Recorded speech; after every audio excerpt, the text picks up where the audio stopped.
Call roll. Yes. Good evening, Commissioners. Chairman Zarguni is absent. Vice Chairman Miller, Here. Commissioner York, Here. Commissioner Mandel is absent. Commissioner Salazar Garza, here. Commissioner Munoz, Here. and Commissioner Motagi. Here. Thank you. Quorum established. Okay, thank you. At this time, if anybody has any public comments not related to any specific agenda items, I invite you to the podium at this time. Anyone? See none. Tonight, we don't have any absences from the prior meeting. Approval of minutes. Do I have a motion? Make a motion that we approve the minutes from November 30th. I second. We have a motion from Commissioner Munoz and a second from Commissioner Salazar Garza. All in favor? Aye. Any opposed? Moving on to consent and public hearing items A and B.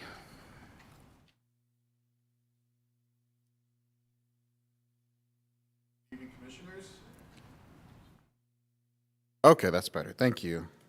Good evening, Commissioners. For the record, Andrew Demas with Development Services. For our last meeting of 2022, reading in tonight's consent agenda, starting under letter A, plats, number 2, La Costa Center, Unit 1, Block 1, Lots 17A1, 17A2, and 17A3, a final of 1.35 acres. This is a conditional plat. Item number 3, Bronx Acres final plat of 16.84 acres. Item number 4, another conditional, London Ranch Estates, an OCL preliminary plat of 87.08 acres. Item number 5, this is under plats with a variance for wastewater construction, preliminary plat of Ranfield Estates, which consists of 35.954 acres. Staff recommends approval. Under new zoning, letter B, item number 6, case 1222-01, ADR Investments. The property is located at 802 Naval Air Station Drive, and the request is from the CG1 General Commercial District to the CG1 SP General Commercial District with a special permit. Staff recommends approval. Item number 7, case number 1222-02, also ADR Investments, located at 936 Walden Road. Similarly, a request from the CG1 General Commercial District to the CG1 SP General Commercial District with a special permit. Staff also recommends approval. And concerning plats, they have been reviewed by both staff and the Technical Review Committee, which has recommended approval based on congruency with Texas Local Government Code as well as the Unified Development Code. And if there are any questions, I'd be more than happy to address them. Thank you, Andrew. Is there any questions for staff on items 2 through 8? I'm sorry, 2 through 7? I see none. I'll open the public hearing for items 2 through 8. If anybody has any comments, 2 through 7. If anybody has any comments on any of these items, please come forward to the podium. I see none. Do I have any further comments or a motion? Oh, sorry, I'm closing the public hearing. Do I have any further comments for staff or a motion? I'll make a motion we approve items 2 through 7 as presented. Second. All those in favor say aye. Aye. Aye. Any opposed? All right. Moving on to item number 8, presentation of the Unified Development Code updates.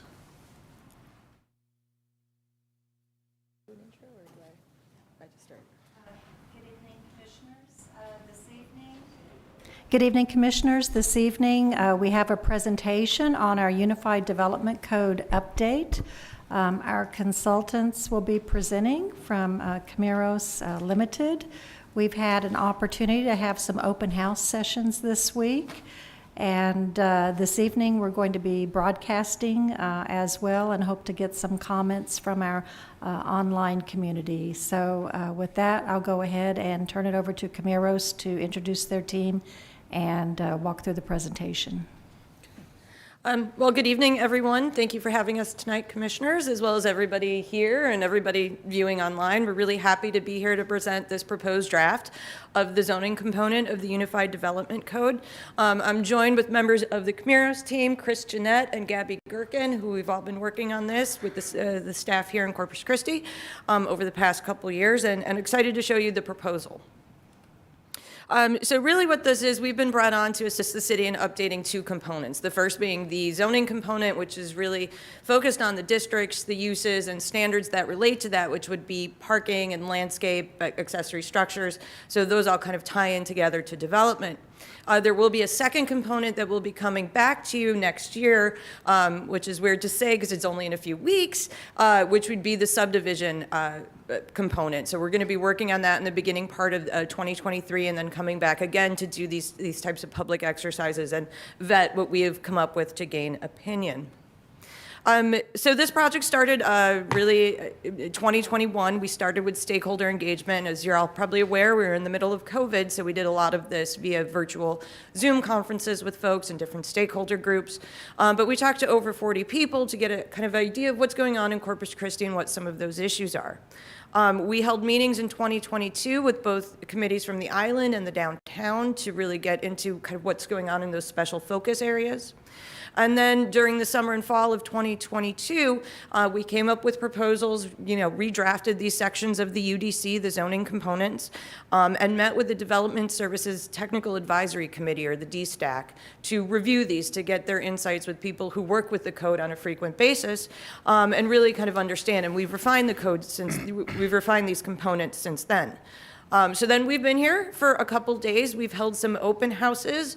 We've, created displays that we're leaving behind so those can be presented and put in the lobby that people can take a look at.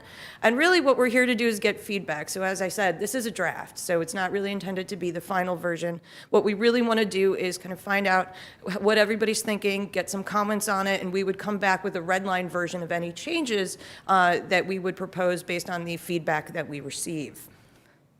So really, why update the zoning standards? There were a number of reasons why, when we were brought on, that this was an important part of Corpus Christi's development code.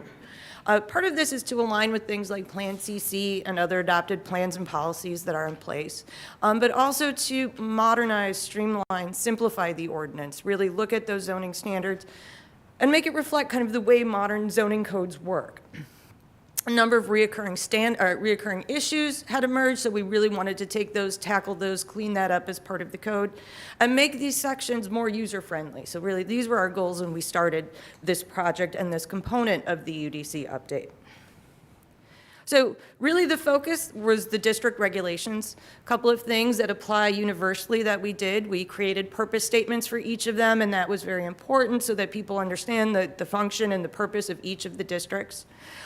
We learned very early on that we needed to align the zoning designations with what their names were. And you can see the example here. You currently have an RS 4.5, but it's really a single family 4.5 district. Names are now changed to match their title. So it'd be SF 4.5. And you'll see that repeat again in the commercial where we've got the names and the initials are now all lining up. So it seems to be something that's much more clear for folks to understand. And then we looked at the dimensional tables and really tried to clean those up, make those consistent, make it easy for people to understand what can happen in a district.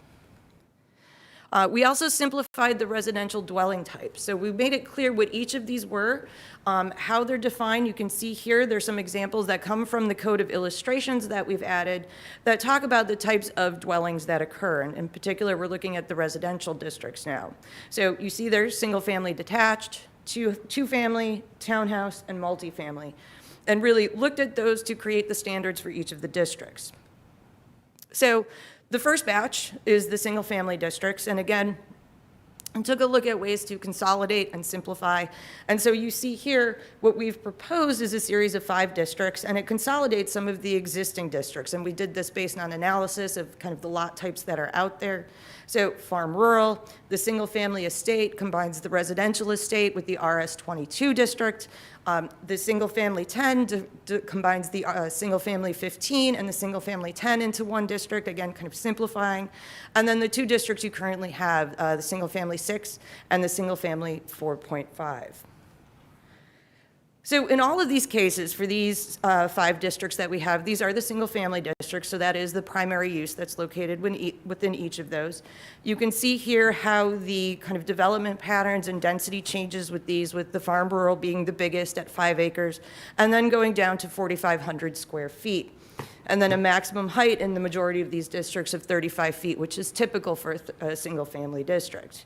One thing of note, based on conversations that we've been having, we looked at the single-family 6, which is the 6,000 square foot lot, and we have proposed to reduce the lot width from 50 feet to 45. And then in the 4,500 square foot district, which is the SF 4.5, reducing that from 45 to 40. And really what that does is we're maintaining the density because the lot size stays the same. You still have to have that square footage, but this allows a little bit more flexibility in how the lots would be divided up. So it makes it a little bit easier to accommodate different dwelling types within there. And so it was something that we had a lot of feedback on, in particular from the DSTAC. And then there are some very basic single-family dwelling design standards that were added. Some of these are currently in the UDC right now, such as the garage limitation. These are not intended to be architecture. These are really intended to be controls on the basic bones of building design. So you see here some language regarding transparency, creating a front entryway. So it's really not intended to sculpt your house in any particular architectural style, but just really include those components that make for an attractive looking home. Similarly, we looked at the multifamily district, so this is kind of moving forward. You see here we've got the 2-family, the townhouse, and the MF1, which was formerly the RM1 in this proposal. And then here we were able, as we looked at it, to consolidate the RM2 and the RM3 into one district, the MF2, because the distinctions weren't broad enough for there to be 2 districts. So really, this is where we brought this together. And again, this is where you're seeing the consolidation and the simplification that we wanted to bring to the code. So similar to what I just showed you in the single family, here is kind of the way that these districts lay out. What we're looking at here in 2-family, it's single-family and 2-family dwellings. You can see the minimum lot areas of 4,500 and 6,000 square feet and the height of 35, which is really kind of compatible for a 2-family district. Created the townhouse district as well. A little bit more density there with the townhouse type development allowed. And then we've allowed the multifamily, the MF1 multifamily district, which really is a multi-dwelling type of development. It allows everything from single family to medium intensity multifamily. And you see there, the height for the multifamily in that area is 70 feet. And then in the MF2, this was reoriented to be a intense kind of a higher density mix of townhouse and multifamily. And you see there that we have included an unlimited height on the multifamily. But unlimited doesn't really mean unlimited because we've got some protections built in, understanding the relationships of neighborhoods and development types to each other. So when you take a look at the MF1 district at 70 feet, what we've done here is included a standard for when it is abutting a single-family district or a 2-family district, that there be some limitation on the height within that first 100 feet in order to create compatibility. So this is really where you start to see, you can see in this diagram from the lot line for the first 100 feet limited to 45 feet in height, and then after that it can go up to the 70-foot height in the MF1. So really creating that transition that's needed. In the MF2, where I mentioned unlimited height, same thing. You've got single-family districts or 2-family districts that abut. We want to create a transition in order to maintain compatibility. So you can see here we've got a little bit kind of a more nuanced type of transition. So the first 100 feet, again, is that 45-foot when it's against the single-family. Then the next 100 feet is 65 feet, and then going to the full maximum district height. And so really this is just intended to create that compatibility in the multifamily districts between multifamily and single-family, 2-family that may be next door to it, sharing a lot line. We've also, like I said, with the single family, we've also included some basic design standards for townhouse and multifamily. Again, really intended to just kind of build in those good bones of building design, but not become the architecture police. And so really this was just things that were added to these in order to kind of maintain a certain level of design in these new developments. The commercial district structure was something that we refined to really create better scales of intensity. And so you'll see we've made some new districts, we've consolidated some districts. In one case, we eliminated a district. So what you see here is you have the residential professional district, which would be the new district. Should be familiar, the NO neighborhood office. The NC neighborhood commercial combines your current NC1 and NC2. The CMU corridor mixed use is really a new type of district, but based kind of on the intensive commercial district that's in place right now. The RMU, the resort mixed use, that's based on a residential district you have now called the RMAT, or the residential apartments, really bringing that in here because it is more of a mixed use character. The resort commercial, that combines RC and RCB. The general commercial, again, combining your GC1 and GC2. The CBD, which is just a renaming of the downtown district. And then again, the commercial compatible, which is really just being held over as you kind of adjust from ACUS to the new overlay district that controls the development in that area. And then finally, the business park district, we've recommended that it be eliminated. It's not really used, and it can be, that type of development can be accommodated in any of these other, in the majority of these other districts. So to give you a little bit more kind of insight, what we've done is we've looked at the commercial districts is we've really tried to build in opportunities for mixed-use development. Currently, there is a mixed-use overlay that's really not the right way to really get that and encourage that type of development. We want to allow those things to happen in many of the commercial areas, and so we've built that into this code as we've proposed it. So the residential professional, this is really areas of low-intensity office and residential, conversion of certain residential structures that would be appropriate into service uses. And it's a very low-intensity mixed-use district. So you see it has single-family, two-family townhouse, as well as allowing for these commercial uses.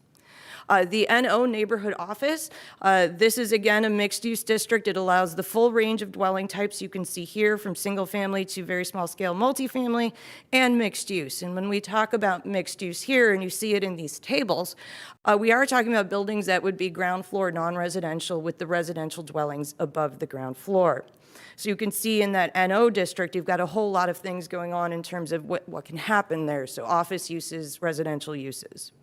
The neighborhood commercial, these are those commercial nodes that would serve the neighborhoods nearby, again, allowing for that mixed-use development, but really focusing on bringing that commercial element in there, but providing the flexibility to provide some residential uses within that district.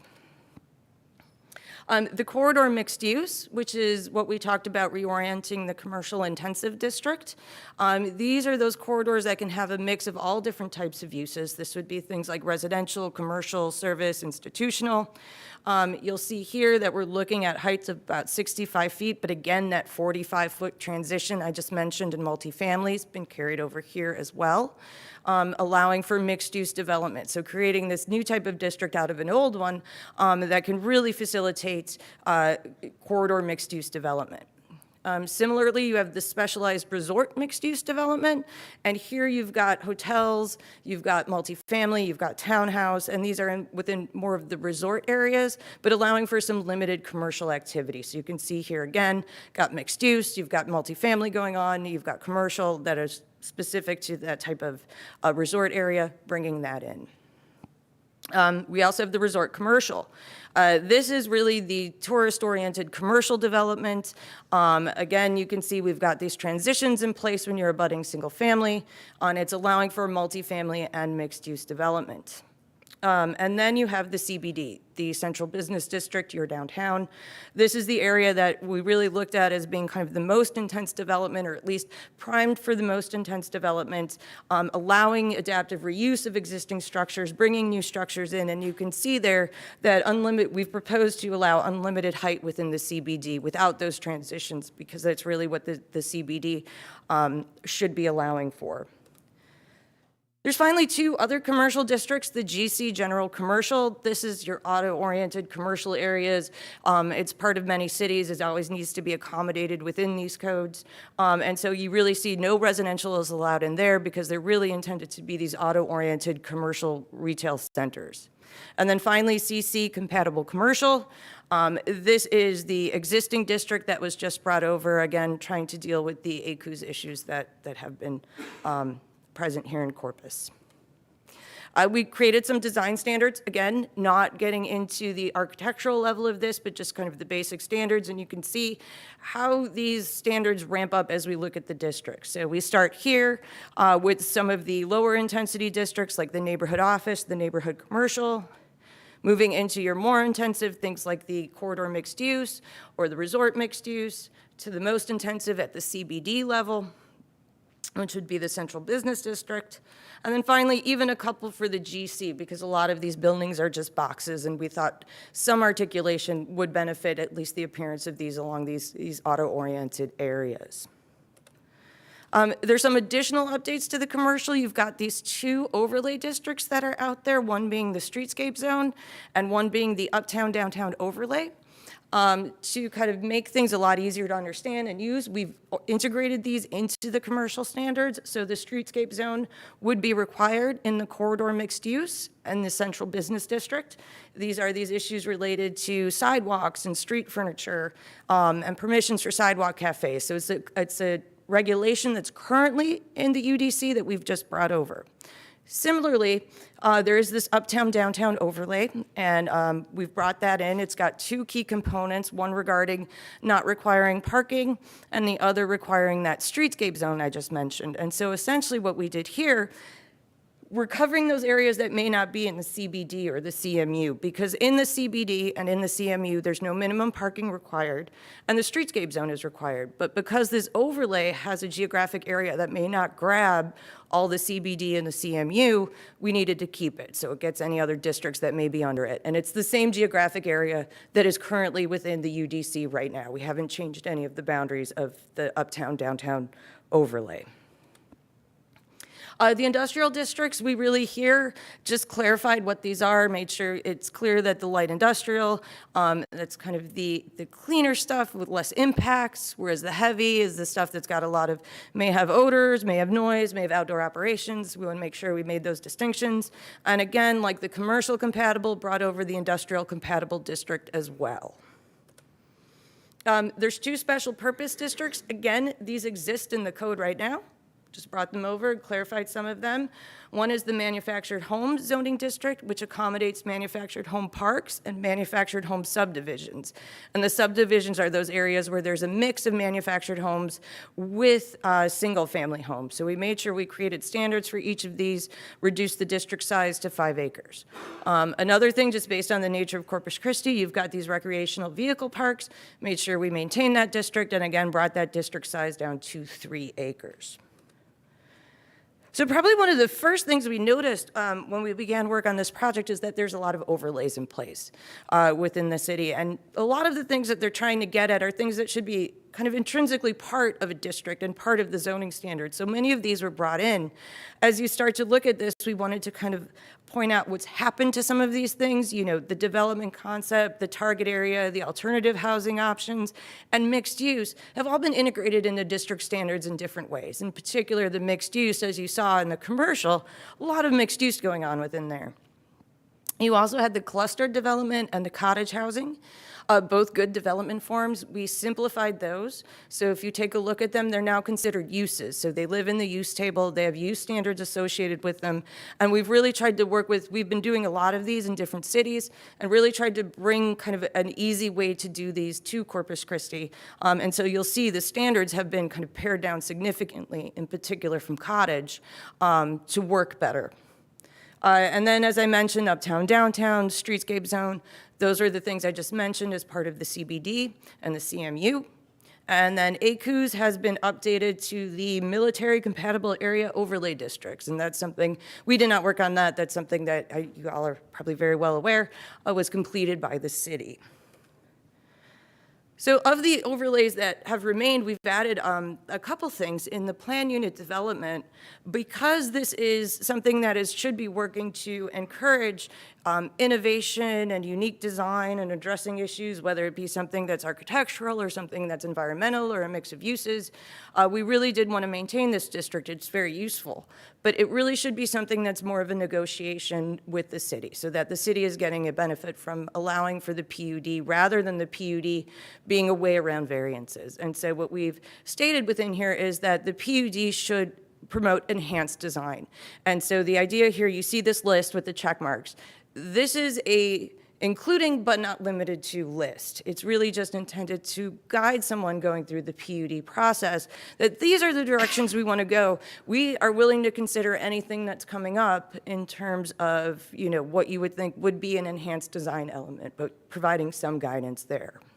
And this is a very common element of PUDs across the country. Everywhere we work, we're typically integrating this if it's not already in place. The historic overlay, we just cleaned that up for consistency in language. That maintains its standards as they are right now. And then in the island overlay, and as I said, we met with the island committee. We really wanted to look at the standards, the design standards that are in place there. There's a couple issues, many of them related to building materials, which the state of Texas does not allow control over anymore, so those needed to be eliminated. Also, in terms of design, it referenced a book that many planners have, The Field Guide to American Houses, but it's not a design book. It's really something that kind of shows you the different styles of architecture that are in place, but it's not rules, it's not design guidelines, it's not standards. It's a good book, but it's not the standards. So we wanted to build in design standards that, again, get to that good building form, but again, don't kind of restrict the architecture or the flexibility that's needed. So basically, we revised this section to create these design standards. And you'll see, as you look through the materials that are out there for the proposed draft, we've got standards for non-residential, we've got standards for multifamily, and we've got standards for mixed use. And again, really looking at those basic building blocks of good design. One of the other bigger things that we did is we really updated the use approach. We took the kind of more modern use approach of a global matrix. This is something that makes it a lot easier to understand what's happening within use permissions. So we've eliminated the tables of use categories. We've created a discrete set of uses. We've defined each of them in order to minimize interpretation. There's still a few that I know are of concern and are sensitive, so those still remain called out. But a lot of them, like you see here, and the example that's in the graphic right there is, you know, instead of shoe store, bookstore, record store, you just have retail goods establishment. So where we could pull together uses that are the same, that can be covered under one of these general categories, that is where we took this approach. In addition, there's certain uses that still require standards. That's a current practice in the UDC. We maintained those, cleaned those up, and in other cases may have added some more as we've revised the use list. And we've made sure that we've addressed temporary and accessory uses as well. So this is an excerpt of the actual use matrix that's in the proposed draft. You can see here how it works. It's really all the uses are, and this is just a portion of the table. All the uses are down this left-hand column. All the districts are across the top. A P in the box means it's permitted. SP means it's special permit. Blank means it's prohibited. And what this does, it really gives you an opportunity to access the table in two ways. First is I'm in a district, I own this piece of land in a, NO district. What uses can I have? I can go down the table and see what's permitted, what's special, what's prohibited. Or it's the case of I want to open an art gallery. What districts would allow me to open an art gallery? So it really becomes very easy to see what you can do. It's also very predictable because if I live next door to an NC, I can look at this table and see exactly what's allowed and what may happen next to me. So it provides that kind of predictability and transparency for the neighbors of properties that may be in different districts. Again, use standards, you've got these now. We've kept those. We've added some other ones where we've seen that there's some issues for mitigation. This is where you'll see cluster development and cottage development. Those are in here with standards as well. And like I mentioned, we wanted to be comprehensive, so we brought in all the accessory uses. Again, all of those have definitions, all of those have standards where needed, and temporary uses, again, defined and with standards. And as you look at the temporary use section, what you will see is we're kind of trying to bring together all those parts of the code that talked about temporary uses into one place. So there's some that's in, I believe, Article 3, some that are with the use table, some that are scattered about, so we brought them all together into this section. So that table is very comprehensive in terms of how uses are controlled. We looked at the accessory structures. Again, some of this was just a cleanup of the general standards that are in place, and then we've added some additional standards here for very specific structures. You can see mechanical equipment, as the images indicate, solar panels and wind turbines, standards for those. Again, and the solar and the wind are for kind of private. It would be things that would go on your home or your garage. We're not talking about the big ones that you've got out in the water. We also looked at parking standards. One of the big things we did was revise the parking ratios.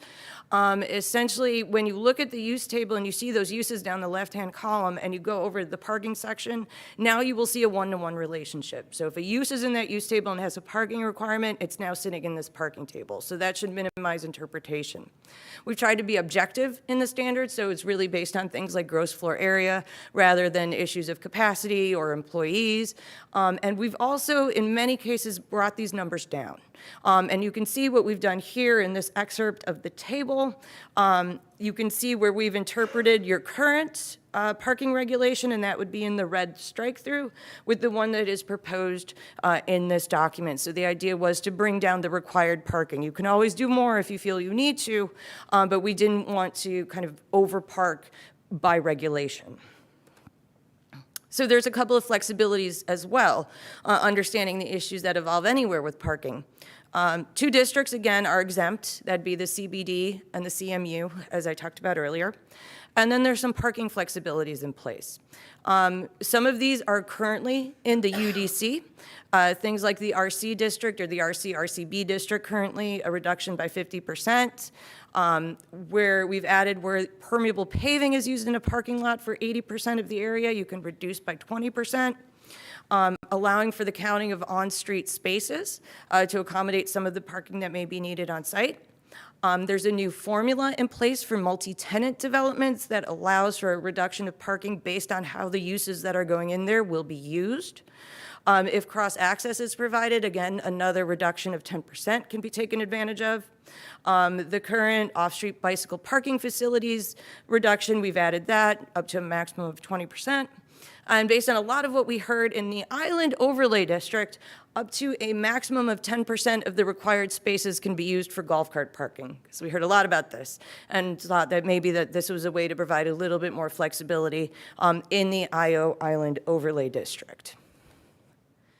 We've also talked about off-site parking spaces, so this would be kind of the parking lots not on the site I'm developing, but it's nearby. So we've expanded these again to build in some flexibilities. For non-residential, would be within 2,000 feet. For residential, it would be within 750 feet. With a couple of exceptions. One of these would be persons with disabilities. Those parking spaces should remain on site. It's kind of for obvious reasons that makes sense. And then in the lower intensity mixed use districts, things like the neighborhood commercial, the neighborhood office, the residential component of a mixed use development would require that those spaces be on site just because of the nature of those lower intensity mixed use districts. We also just made sure we had the full set of parking facility design standards, whether a structure or a lot. Many of these are things that happen now. One of the things we would like to point out is that we did increase the space to 9 feet in width by 20 feet in depth just because of the nature of parking here in Corpus Christi. We felt that that was, to make sure that it's at that standard would work well. But otherwise, surfacing, striping, landscape, all of those things are part of the parking design as well. One of the newest things added is the idea of bicycle parking. Bicycle parking was brought in with, we basically created a standard for when it would be required, and it would be required when there's new construction, when a parking lot is fully reconstructed or resurfaced, or when a parking lot is expanded. And you can see here a table that comes directly from the code, when would that bike parking be required? So really it's for multifamily dwellings, and you've got that standard there when you have less than 8 or more than 8 dwelling units. And then you've got non-residential over 10,000 square feet in gross floor area. So I don't want anybody to think that whatever this is, that this is how many spaces you're going to have to do, basically do the math. We've put a cap in the ordinance that says if you get to 30 spaces, you don't have to keep providing spaces, that basically you can stop there. You're more than welcome to do more than 30, but we wanted to say if you had, say, a very large multifamily development, that you really can stop at 30 spaces at that point. So I did want to point out that there is a cap that is if you want to comply with it, you're free to stop at that number. And it is 30, right, Chris? Okay. We've also updated the landscape and buffer yards, really in an attempt to make this much more simple to understand. When would landscape and buffer yards be required? New construction, except for the manufactured home or the RV park districts. Existing development, when you're putting in another principal building, when you're expanding your existing building per these thresholds, this is when the landscape requirements would kick in. We wanted to clarify a couple things too in landscape. If you're doing single-family or two-family dwellings, you don't need to do the full landscape plan that requires the registered architect or a Texas certified nursery professional. You could just do it on the site plan, so we really wanted to make that a lot simpler. And then currently, the Director of Development Services now is by code, should be inspecting landscape every 12 months. We've changed that to a one-time inspection, 12 months after the certificate of occupancy. So it's really, we've reduced that. It's a current provision that we felt was a little too onerous and just dropped it down to one time after the installation has been there for a year. So as you are aware, you recently adopted landscape requirements for street yards. We brought those in, and all we did there was really clarify anything that was kind of, we just reorganized and clarified. We did add one additional standard that we've proposed here, and that is in the single-family 4.5, and again, that's that 4,500 square foot district, that instead of 2 trees in the street yard, you have the ability to do 1 tree in the front and 1 tree in the back, based on the kind of smaller lot sizes that are there. So it's a flexibility that we've wanted to add to the code. We've also added some standards regarding parking lots and really clarified these. So what happens when you're along the street, excluding alleys, what kind of screening would be required there? And in that case, we've said it's a 5-foot yard. There's an ability to go down to a 3-foot yard with a pedestrian wall, really to screen those cars from the public right-of-way. And then for lots that are of 15 spaces or more, interior parking lot landscaping would be required. And we've added illustrations to the proposed code. So you can see here, the first standard for parking lot street edge landscaping, again, when you're abutting a street, that you've got the trees, you've got the shrubs, the 5-foot width. If you chose to, you can see there's an alternate along this side, the right-hand side of the slide, where you can do a low pedestrian wall, then you can reduce your yard to 3 feet. So providing a little bit of flexibility and alternative there with less plantings as well. So if you put in the wall, you don't have to plant as much. You basically get a 40% landscape cover. And then here is the parking lot interior landscaping. This would be 1 parking lot island for every 15 spaces. And you can see here how this would play out again, these images are all within the proposed draft that we've put together. And then finally, buffer yards. Understanding the importance of buffer yards when you have 2 incompatible uses sitting next to each other, typically residential against industrial or more intensive commercial. What kind of landscape can we put in place in order to minimize those adverse impacts? And so what we did here, we revised the way that buffer yards are treated. There's 2 tables that work together. The first is a table that talks about the different classes of buffer yards. There's 4 of them. And then you have a second table that tells you when certain actions occur, what buffer yard is required, who's required to install that. And this is, again, going along rear and side setbacks where 2 lots are abutting. So the first is the buffer yard class. You see here goes A through D, A being the most intensive at 40. Generally, you see those within the industrial districts when they're abutting other districts. And then D, which is the lesser, which is 5 feet. And this is really what these start to look like. Class A is 40, Class B is 25 feet, Class C is 10 feet, Class D is 5 feet. And so this is the table that tells you when things are required. And so you can see here in this excerpt that we brought out, the first column there tells you the district. So if I am in the GC district and I am doing development in the zoning district, in the GC zoning district, and I abut a single family or a multifamily district, I need to install that Class C buffer yard, which I believe is the 10-foot buffer yard. So it's on that more intensive use that's abutting the less intensive use to install that buffer yard, which is a typical way that it works. Now, again, remember, landscape is required to be installed when there's new construction, a second principal building, an expansion of a building. So if it's there now, it remains as it is until some action happens on that lot, at which case the buffer yard would be required to be installed.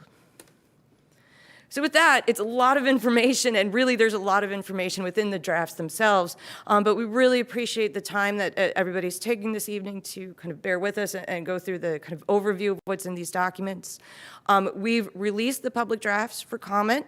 You can find them on the project website, cctxudcupdate.com.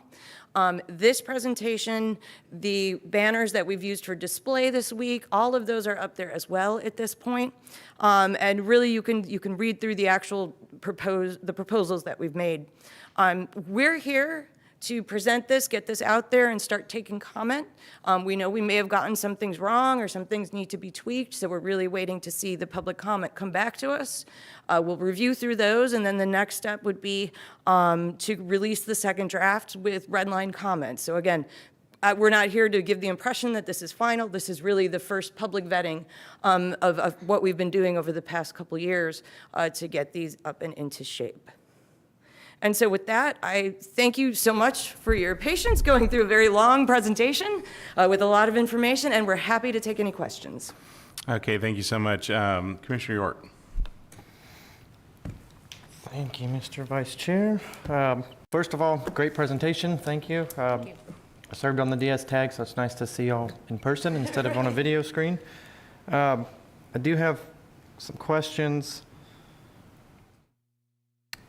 As far as the changes in zoning just in general, some are just changing names, some are combining, and then there's some new ones.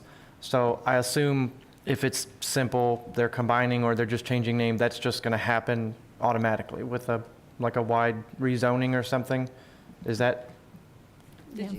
Yeah, we would have a disposition table that would assign the district it would be transferred to or changed to. Okay. So what about when it's a new district like the residential professional or the mixed use districts that might, there might be some areas, is the city going to initiate those and say, based on the Plan CC or some area development plan, we think you're going to be this now, or are you going to wait for the public to request it, or how's that going to work? So the only new district that doesn't have an equivalent is the residential professional. And that being such a small scale mixed use district, and I don't want to speak for the city, so you can cut me off if I'm totally wrong, but that's really something that if the opportunity arises that it's appropriate, if somebody wants to come in and ask for it, that's really where that would go. And that's usually what we see with those.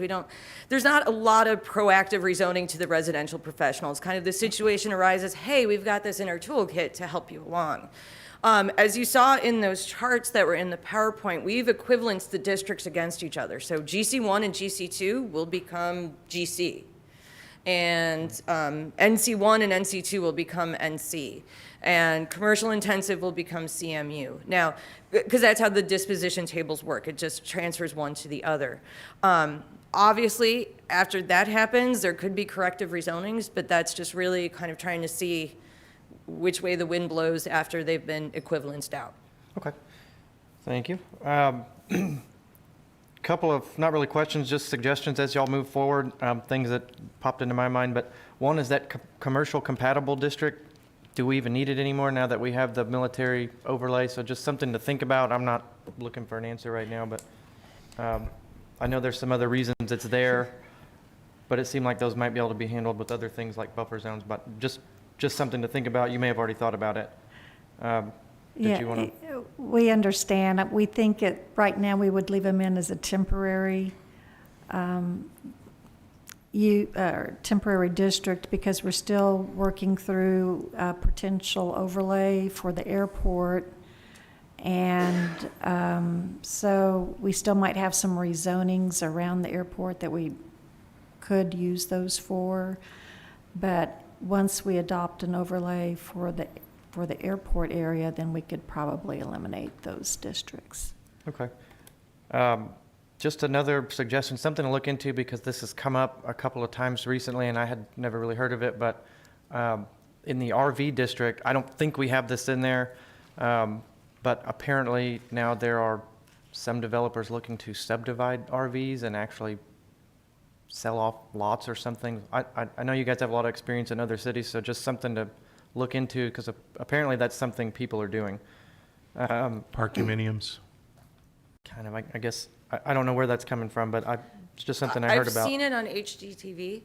It's really fancy, so I know what you're talking about. It is like condo, and we can look into that. I don't know that anything we've done here would really prohibit it, but it doesn't speak to it specifically, so that's thank you, that's a good observation. And then, Anita, do y'all have an anticipated date for when this is going to be implemented, like through city council, cemented in ordinance? Is that spring of '23, or do you have a? Well, we would like it completed by summer. Summer? Yes. Okay. Let's see. Question on the multi-tenant parking thing. You had a formula for reducing parking, which I think is great, but it made me think, maybe I'm misunderstanding, but if it's based on uses, so you're going to ask them what kind of stores and shops, or you're going to have a church or whatever it is, and but what happens if somebody moves, that use leaves and they rent it out to somebody new? How does the city even know that they, if somebody moves out and they rent it out to some other store, it's a different use, does the city even get notified? How do you keep track of that? Well, typically we'd try to look at those issues prior to issuing a certificate of occupancy. So if somebody comes in and it's a multi-tenant, shopping center or whatever, we try to look and ensure that it has sufficient parking. Okay. And so that's how we would approach that. Perfect. Yeah, and we've used this formula in other places, and that is an issue. So I have this mix now, what happens if this mix changes? I think the important thing to remember, it's not a requirement, it's an option. So the hope would be, and we've got so many different other kind of parking flexibilities. I think even with a change in use, there should be some ways to get where you need to be. And in particular, we've reduced the amount of required parking, so it's we've got a couple of things working in our favor. Understood. No, the C of O thing, that helped. The last one's kind of just a funny one, but the landscape inspections, it said, if I read it right, Director of Development Services does all the landscape inspections. Does Mr. Raymond know about that? Is that what's intended? That is the current requirement. So are you going out there? Man A lot loves of to smell extra the work. flowers. Well, no, that's all I had. I appreciate it. Great presentation. Thank you. Thank you. Okay, any other questions? Go ahead. I think this is a great presentation. I think everything that you've come up and mentioned here is something that was overdue. It really helps me, I'm speaking for myself as a planning commissioner, because it really breaks down a lot of the questions that I've always had, and it comes into, you're breaking it down into details. And I think that's really good. But like Commissioner York was saying on the transition, and when it does change the business type, as far as parking is concerned, that is something that I think that it's good that you're looking into, because when the business does change, that does make a difference on how many cars are gonna be parked for what type of business. Right. So that is something I think that should be, making sure that you look into that. Because I've seen that happen, where there's a certain business there, and then there's only so many cars. All of a sudden, a different business comes up, and it's just too many cars for the type of business and the space. It's the UPS store changes into a restaurant, and now all of a sudden, a popular restaurant type. Exactly. Yeah, we're trying to, as we looked at revising the parking section, we tried to look at those Now, we can't account for things that become very popular, which is the problem that all we can't account for the Trader Joe's of the world that just, no amount of parking is enough for a Trader Joe's. But, we're trying to accommodate that in a number of different ways. We don't want to make them non-conforming, but we want to be fair that we do understand that certain uses, and you'll see bars and restaurants in particular, that's really where it lies most of the time, have a slightly more strict parking standard. So that's something that, now we've got some flexibilities built in, but I don't know that, there's going to have to be some kind of accommodation there for those additional parking. But yes. I guess it's just being monitored and making sure that, it doesn't get out of hand. Okay. Thank you. Commissioner Munoz? Just one question on the PUD district. There's a list of must demonstrate enhanced design. There's a list of enhanced design options. Is there going to be a checklist, or is that going to be a subjective decision on who decides if the design is enhanced enough? It is not a checklist, and we've had experience with checklists and point systems and things like that when we've worked with PUDs, and they don't really work because they can't really accommodate. PUDs are supposed to be so kind of site-specific that those checklists don't work. There's kind of a couple things that are going on here, and kind of taking a kind of bigger picture step back. We've tried through the creation of these new districts, the mixed-use districts, by adjusting the single-family 4.5 and single-family 6 district standards, that you may not have to rely on PUD as much. That's really where we want to get to. We want PUD to be used for innovation and weird situations and things that could be really cool but just don't quite fit within the boundaries of the code. So that's kind of one thing that we wanted to do. But it really is a process. You know, the PUD is a zoning district. You know, at the end of the day, it's an overlay. So the final decision comes down to council like it does right now. And really, you're in the same situation in right now as you would be then. I mean, now council can say no to a PUD even without this provision in it.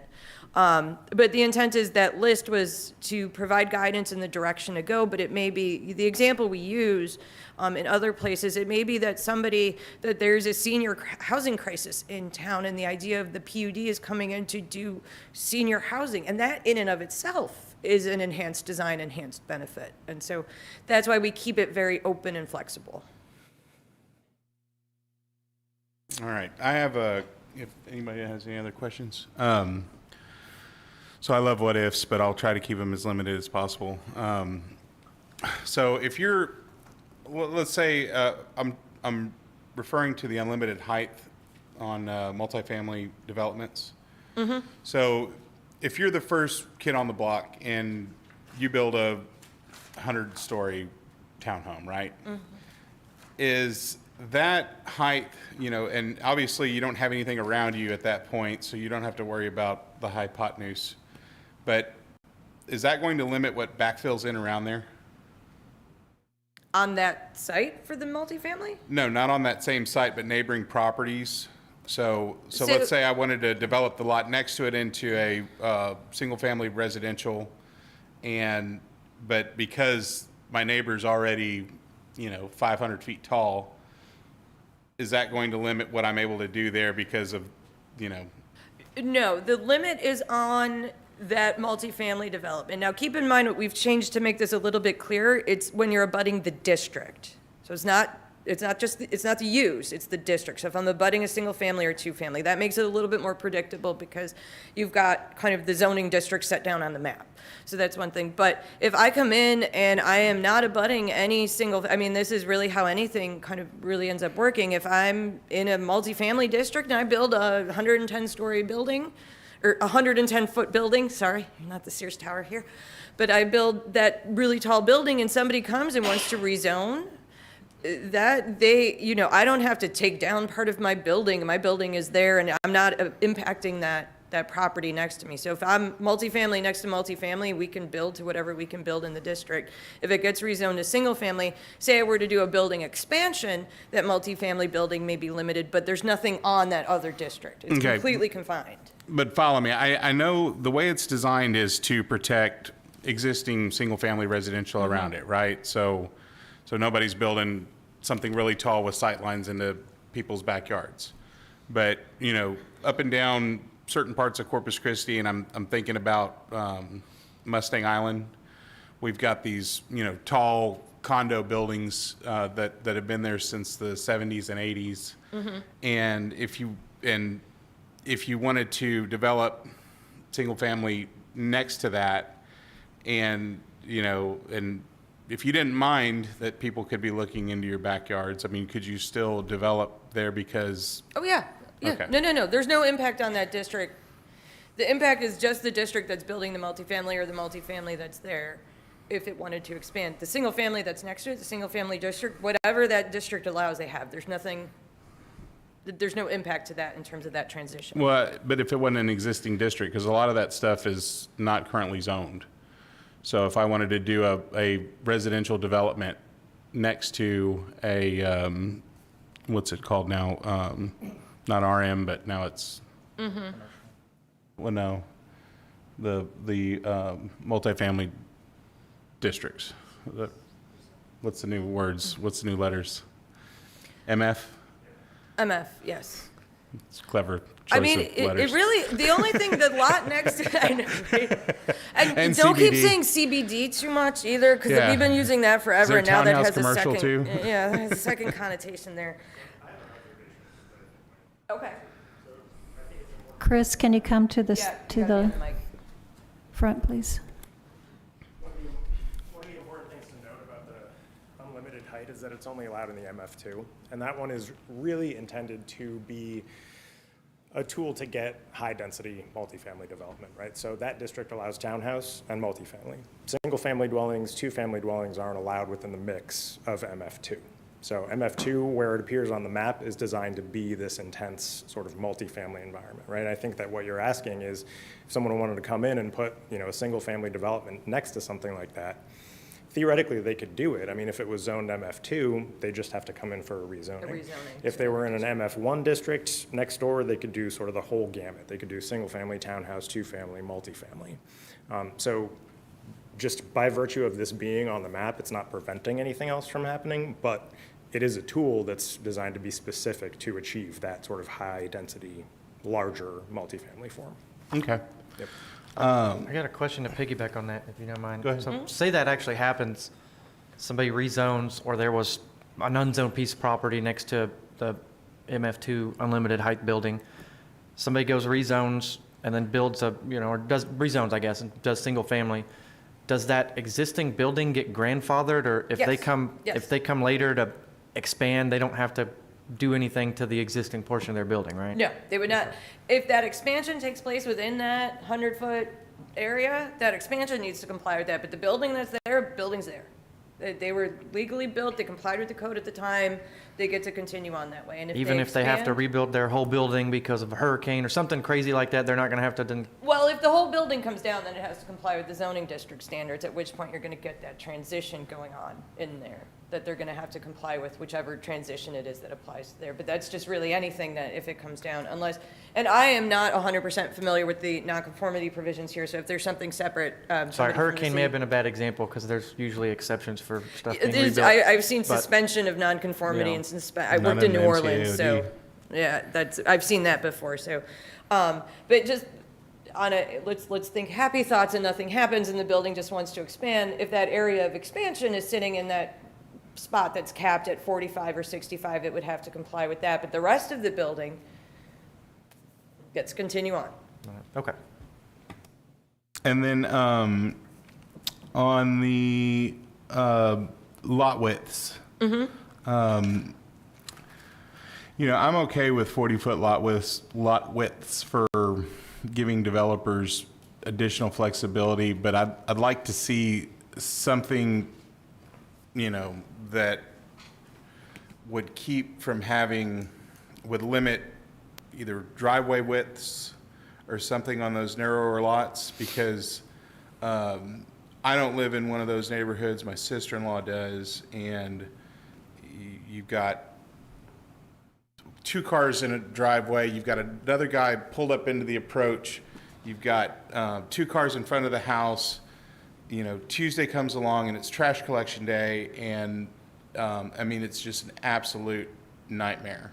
And so some other, tool that would still allow the flexibility for the development side, but limit the amount of unusable curb space. So we can take another look at driveway and at garage design. We've got some standards around garages, which would impact driveways, obviously. I do want to point out that within the single-family residential district standards, we've got 2 standards in place. One's new, one's existing, I believe. There's a maximum building coverage, which is calculated based on footprint. So that would be the footprint of your home, the footprint of your detached garage, let's keep it simple. And we've capped that at 50%. So it prevents the amount of kind of building that ends up on the lot. And then there's an additional, because of issues of drainage and overpaving, an additional control called the maximum impervious surface, which is all the paving, including the buildings, and that's in that SF 4.5 is 65%. So that's kind of the inverse of your required green space. We've got two controls now on the house and the amount of paving. And we've seen that impact the way that things are designed so that it's not a lot of parking in the front yard based on how you would do that. But we can continue to take a look at that. It's Okay. not the first time we've heard this issue. Yeah, no, it gets really tight when you've got a 20-foot wide driveway. You've got 5-foot setbacks on your neighbor to the left, so that leaves you with 15 feet Right. of area. Everybody in South Texas, you're addressing it with the 20-foot long parking spaces, has crew cab pickup Yep. trucks. Yep. So you can't fit a Suburban or a crew cab pickup truck in 15 feet. Right. And then on trash day, whenever we're picking up a recycle bin and a garbage bin, you know, and God forbid if I put it closer than 3 feet together, they won't pick up either one of them. So you got to space them out. So we're really losing real estate pretty quickly. So if there was a way to limit the width on a driveway on those 40-foot lots, then, you know, Okay. I'd feel a lot more comfortable about it. And then finally, on GC zoned landscape ordinances, and I know a lot about this because in my business I build a lot of car dealerships, and car dealerships and landscaping are two of the biggest enemies there are. And the reason being is because most car dealerships have extremely deep street yards because they want to set the building back as far as possible to be able to get all of their product, you know, out where the customers are going to be able to view the product.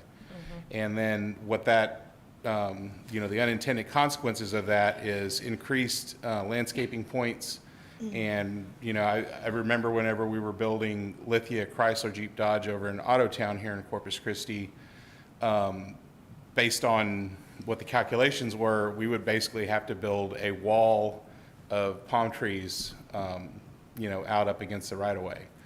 So completely eliminating any visibility for their product. So, you know, I would like to see, now, that being said, in most municipalities, you go in, speak with the arborist and, you know, explain your problem, and they provide some compromise and flexibility, but it might be helpful to kind of address that in the UDC amendments. Okay. We'll take a look at Just a that. suggestion. And that's it. Okay. Is there any other questions or comments? We're not having a public hearing on this, correct? Do we have any questions from our Facebook? No questions?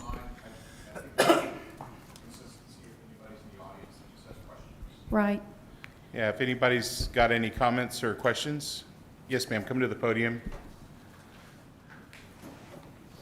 Please state your name and address for the record.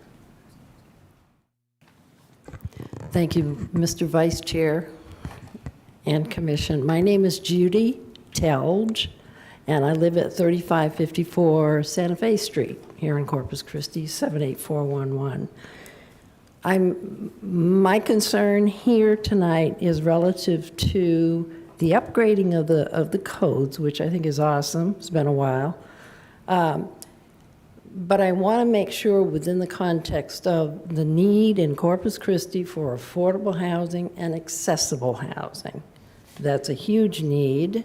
So everything I take a look at to see, is this going to promote or help promote, or is it going to decrease the opportunities to build what we need to build in terms of housing stock?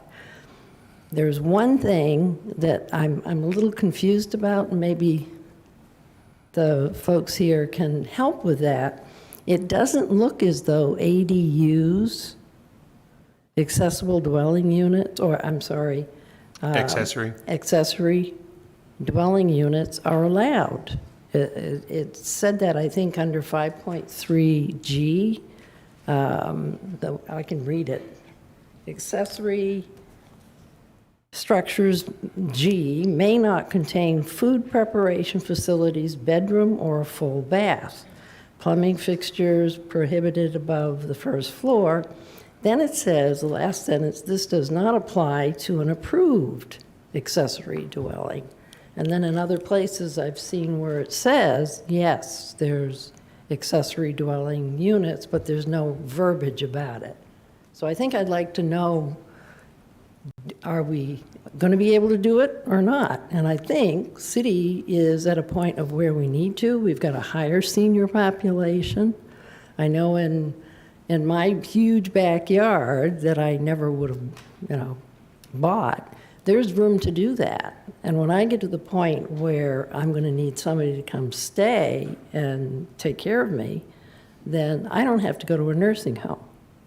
I don't have to go find some other place to stay when where I am is where I want to stay. And I'm not the only one, of course, but I can say that part of my planning would be to look at an accessory dwelling unit, whether it's for a caregiver, whether it's for somebody with disabilities and there's not enough accessible housing, or somebody who needs the affordability that can afford. So maybe. Thank you. Thank you very much for the opportunity. Excuse me. Oh, no. So they are allowed. They will, if you pull up the Article 5, it's under accessory use standards. ADUs are allowed in all the residential districts. We've done some simplification of the standards, so rather than having these weird sizes related to things, it's simplified down to a maximum of 800 square feet. But they are permitted, there are standards, it's in Article 5. If you pull up the website, you'll see it in there. So yeah, they're currently allowed, we maintain that, we did not take those away. I like it when it's an easy, positive answer, so. I think the difficulty is going to be moving forward is most of the development that's happening around here is all within the RS6 and under lot size. And based on your floor area calculations, it's going to be very difficult, other than enclosing an existing garage or something like that, to create an accessory dwelling unit. So in the older parts of town where you have larger lots, that's an option. But it'll be difficult in some of the newer subdivisions to squeeze those things in and still meet the rest of the code for, accessibility and stuff like that, so.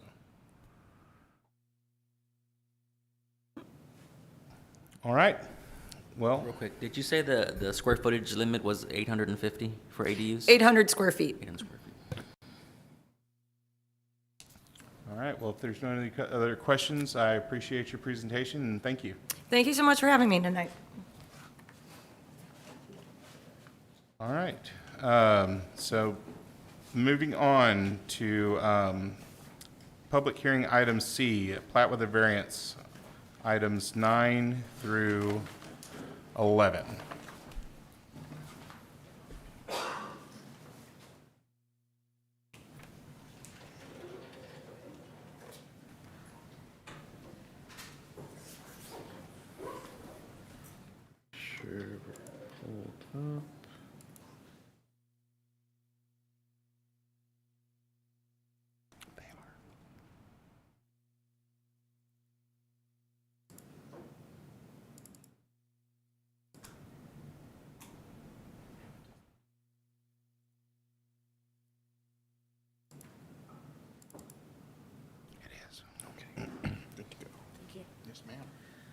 Good evening.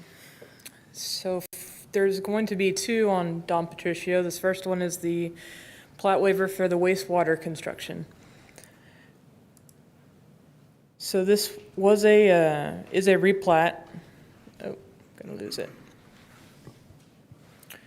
This is a replat. The subject property currently looks something like this, with 50 feet of undeveloped poplar right-of-way. This is a better overall image of the area. So the nearest manholes, as you can tell, are about 750 feet away, either direction. So per the plat requirements that we follow, they must install these improvements.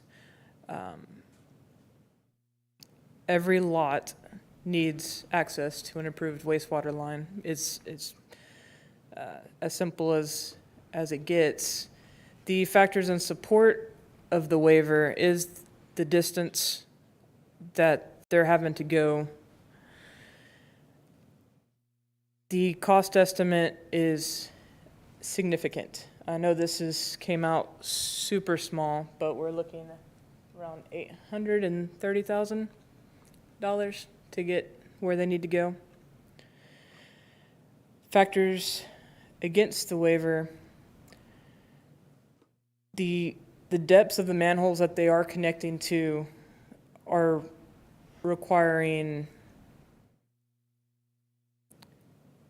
tight engineering, but not impossible, I suppose, would be the way to say it. The examples that were cited in the letters are not that recent, about 10 years ago.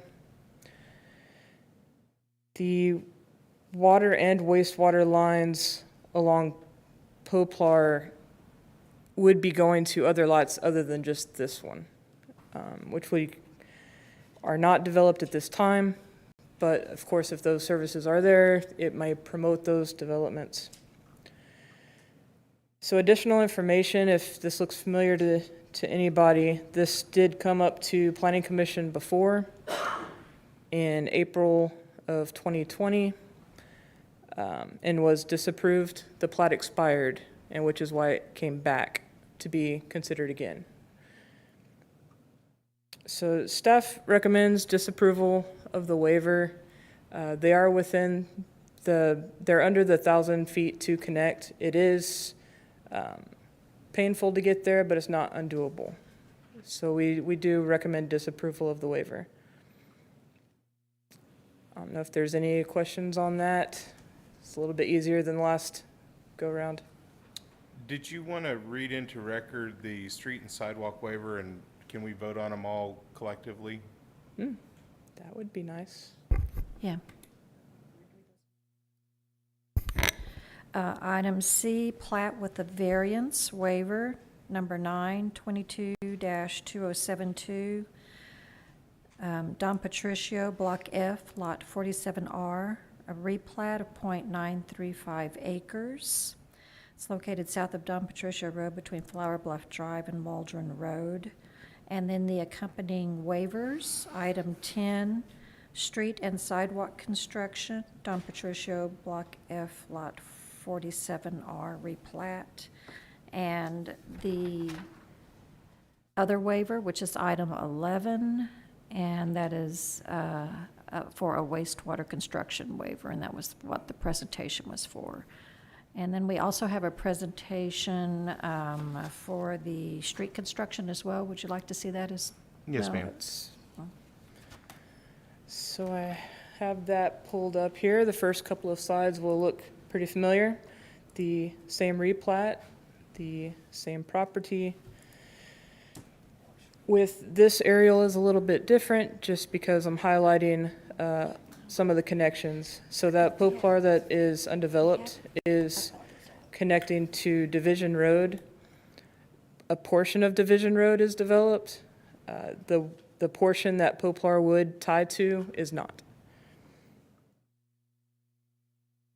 For sidewalks in the vicinity, to the east it's over 1,300 linear feet. To the east it's over 1,700. Same plat requirements requiring streets and sidewalks. So factors in support of this waiver is the proposed Poplar is considered a paper street. It was filed and recorded in 1941. Adjacent properties recently did not require development. The waiver will not affect the current or future right-of-way. The street would be a dead-end street, which, since it's going on 80 years and hasn't been constructed, it is a a different consideration of what may happen in that area. The waiver of the road would not be detrimental to public health or safety. There's no sidewalks in the adjacent properties. The existing street is rural. Factors against the waiver, of course, encouraging development. If build it and they will come. Landlocking the lots to the south, and if we get to questions, I'll bring that map back up. There's the lots that are to the south. There's no other way to get to them. If Division Road isn't built, Poplar isn't built. The water and wastewater construction along Poplar are necessary along with the streets and sidewalks to get to the rest of those lots.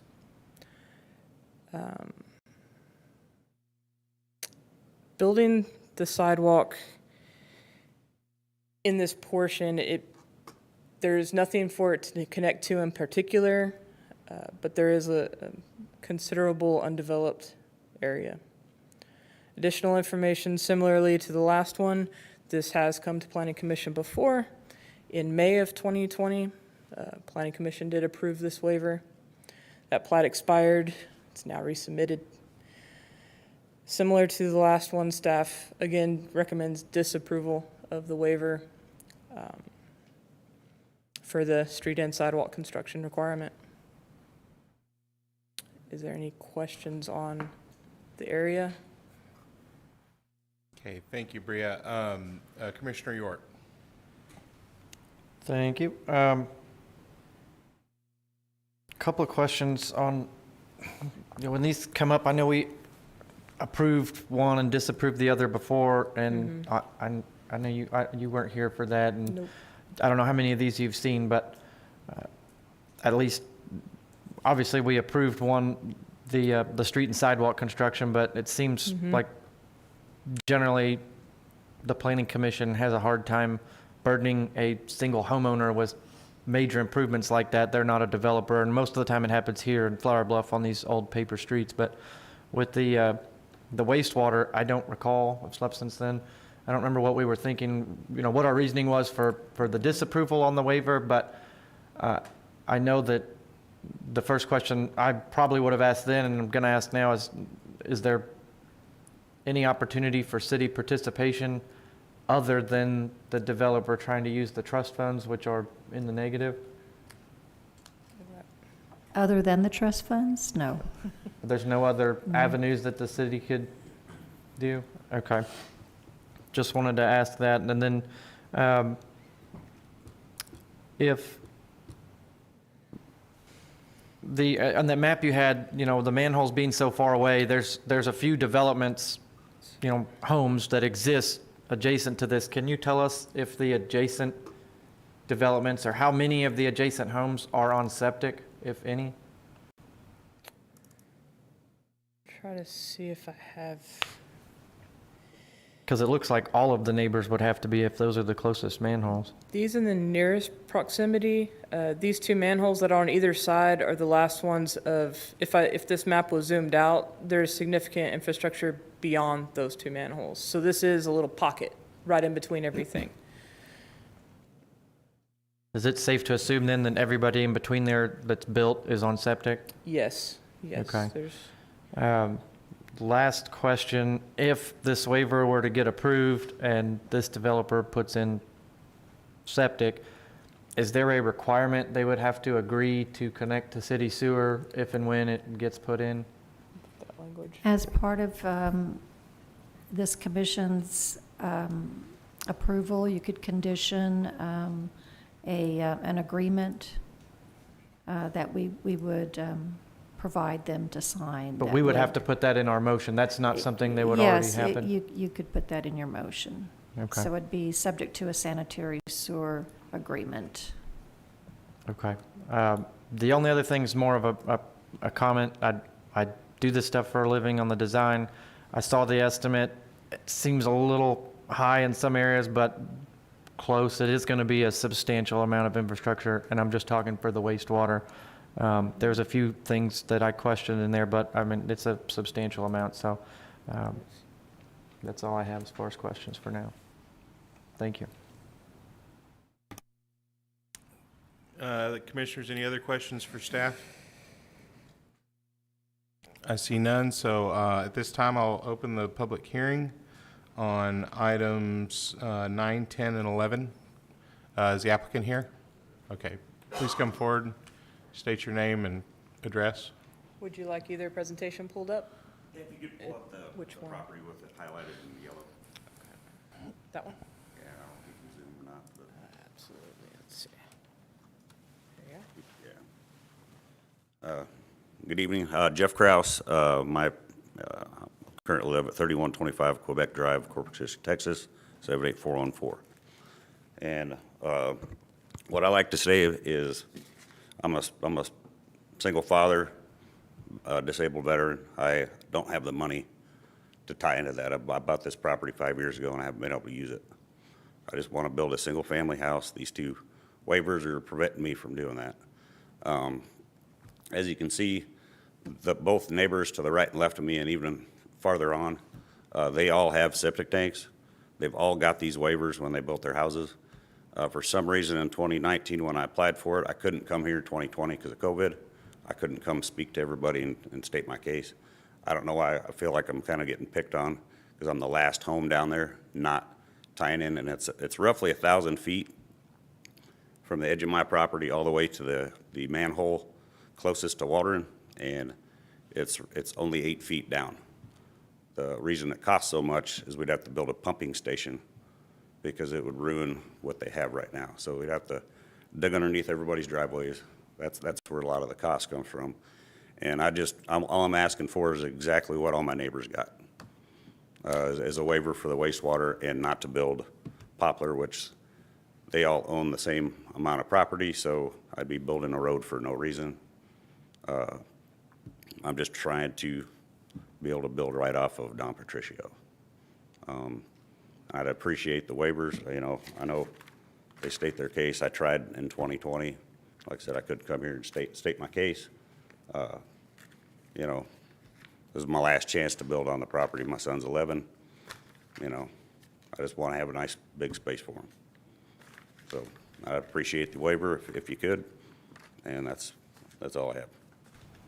One question for you. Would you be agreeable to a connection agreement if at some point in time the city brought city services in that segment? Would you be agreeable to disconnecting from your septic system and connecting to city sewer? I definitely would. I'd prefer it, but it's way too expensive for me to tie into the city. It's not necessarily me going into the city. It's me actually building the city's infrastructure, and I can't do that. Yeah. There's no way in heck I could do that. So. Okay. All right. Thank you. Appreciate it. Does anybody have any commissioners have any further does anybody else want to speak on items number 9, 10, and 11? I see none, so I will close the public hearing.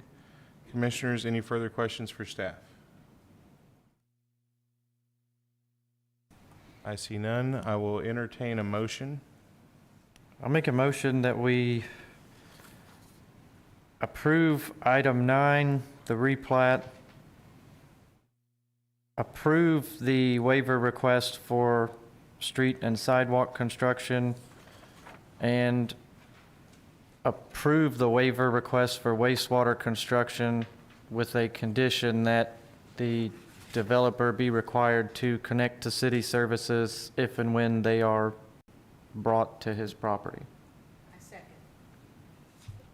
All right. We have a motion and a second. All in favor? Aye. Any opposed? Motion passes.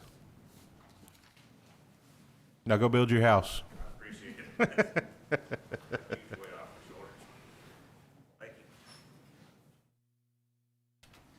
Okay, director's report. Well, this is our last meeting of 2022, and I wish everyone happy holidays, and we look forward to seeing you in 2023. All right, any future agenda items?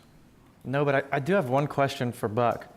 This something came up on one of my projects in a different city, but it made me wonder. There's a state law that says if a final plat meets all the ordinances and codes, we have to pass it. We can't vote no, or I guess we could, but we could run into some issues. Does that same state law apply to preliminary plats?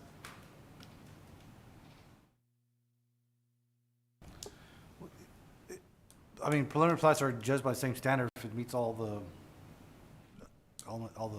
legal requirements. So, and I'm just wondering, because they're a planning document, they don't get recorded, so they have the same. So if a preliminary plat meets all the standards, then we would have to vote yes.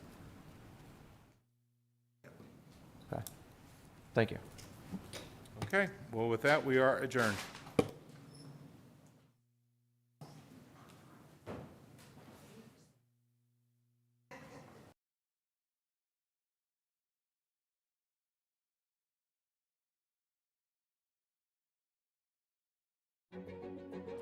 We have noticed that traffic is starting to pick up through the months of May and June here at the airport.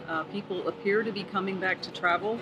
And what we want you to know is that your airport is cleaner and safer than ever. So when you're ready to fly again, we're ready for you here at CCIA. We're using some